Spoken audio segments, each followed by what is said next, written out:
Welcome back to Jurassic Park Minute. Jurassic Park Minute is the fan podcast that chronicles and overanalyzes the classic 1993 film Jurassic Park. I'm Kyle. I'm Brady. And today we're here to bring you minute number 14. Hey, Brady. Happy Friday. Hey, what's Hello. going on? Happy Friday. What are your weekend plans? My weekend plans are to sit in a dark room, cry all over myself, and think about the possible future of the election that's coming up on Tuesday. That's true. So what are your plans?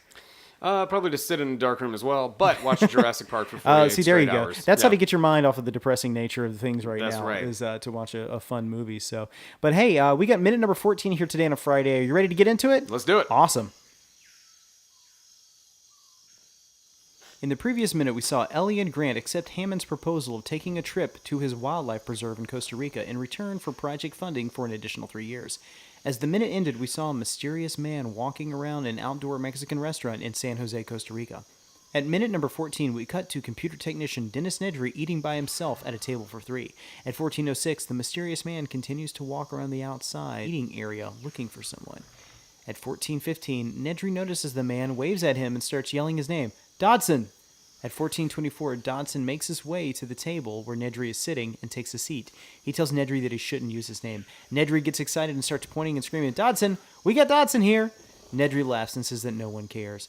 At 14:33, Nedry takes Dodson's hat off his head and asks him if he's trying to look like a secret agent. At 14:37, Dodson hands Nedry the large bag and tells him $750 in the bag, on delivery, and $50,000 for each viable embryo. That's a full $1.5 million if he can get all 15 species off the island. Nedry takes the bag of money and squeals with glee at the thought of more. Nedry tells him that he will get them all. Dodson tells him that they are of no use to him if they are not alive. At 14:50, Nedry asks Dodson how he is supposed to transport all of the embryos. At 14:55, Dodson produces a can of Barbasol shaving cream. Nedry looks at it in confusion. Dodson tells him that the bottom screws open and shows him how the transport canister works. And thus ends minute number 14 of Jurassic Park. All right, so we got the big meeting between Nedry and Dodson kind of going off here, and then probably, I think, I'd go out on a limb here and say maybe your favorite line of the whole movie. It's since become a famous meme, which is, Dodson, we got Dodson here. Yeah, it's really funny. People say that, and you know exactly what it is. You know exactly what it's from. In fact, you could even replace the name Dodson with something else, and everybody's going to say, oh, right, okay, cool, Brady, the Jurassic Park thing. Got it. We got it. So yeah, but Dodson is a agent of Biosyn, which is the opposing faction to InGen in the book and the movie, but we don't really have him identified as Biosyn here. We just know that he's somebody who works for a different company. They're trying to catch up on research, and that they want the embryos of the dinosaurs. That's right. Nedry only addresses them as the company. Says, once I do this, your company catches up on 10 years of research, and that's really all we need. If we got a name, then audiences would be expecting more explanation, and that's just more story points that are just going to not really matter. They're two giant biomedical companies, and that's all you need That's to right. know. Yeah. And because, the character of Dodson is just played so shadily. Yeah, he seems like a real creep. Yeah. He's like kind of slinking around the place, like looking. He's got his hat on and his sunglasses. Yeah. Like anybody gives a damn that you're there. You know? Right. And so, what's odd is that Dodson came back as the primary antagonist in the Lost World book.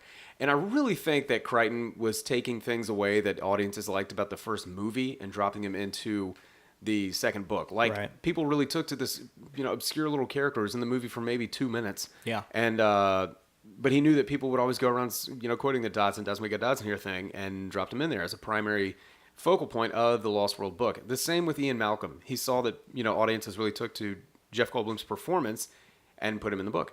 So anyway, yeah, he was writing The Lost World to be a movie, I think, as much as he was to be a book. Yeah. I mean, that they just backed up a dump truck full of money to his house and said, all right, start writing. Well, I mean, he has a Star Wars at that point. He has the franchise that he's going to be remembered for till the end of time. So he's kind of got a vested interest in writing more material for it. Yeah.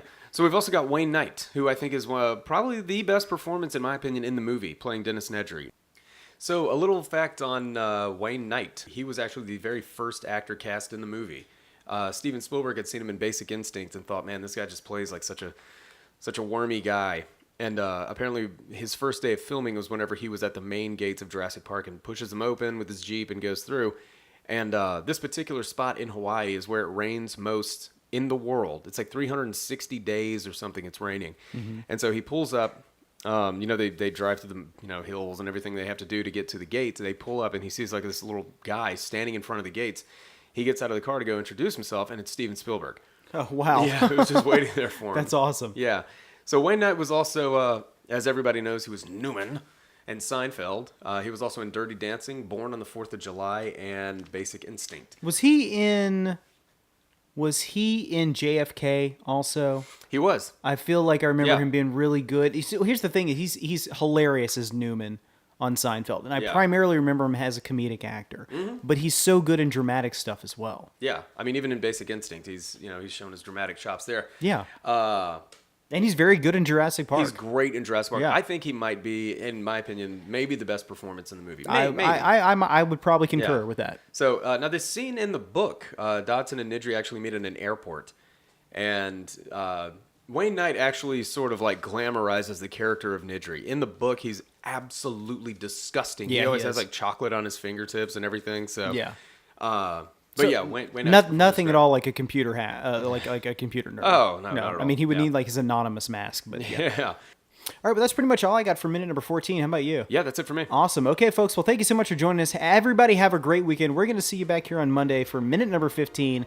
And we're going to be seeing some dinosaurs in the upcoming weeks. Not next week, but we're going to get to them. Dinosaurs, folks. They're coming. They're coming. Yeah. Oh. They'll be here before Thanksgiving. So, all right, folks. Well, everybody, thank you so much. Everybody have a safe weekend. I'm Kyle. I'm Brady. And we're here to remind you that, hold on to your butts. Okay, let me say it again. All right, folks. Everybody have a great weekend. Have a safe weekend. I'm Kyle. I'm Brady. And until next time, hold on to your butts.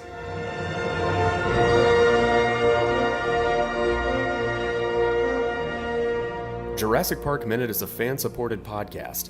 If you like the podcast, then leave us a review on iTunes. You can contact us at JurassicParkMinute@gmail.com and visit us online at JurassicParkMinute.com, Facebook.com/JurassicParkMinute, and Twitter.com/JurassicMinute.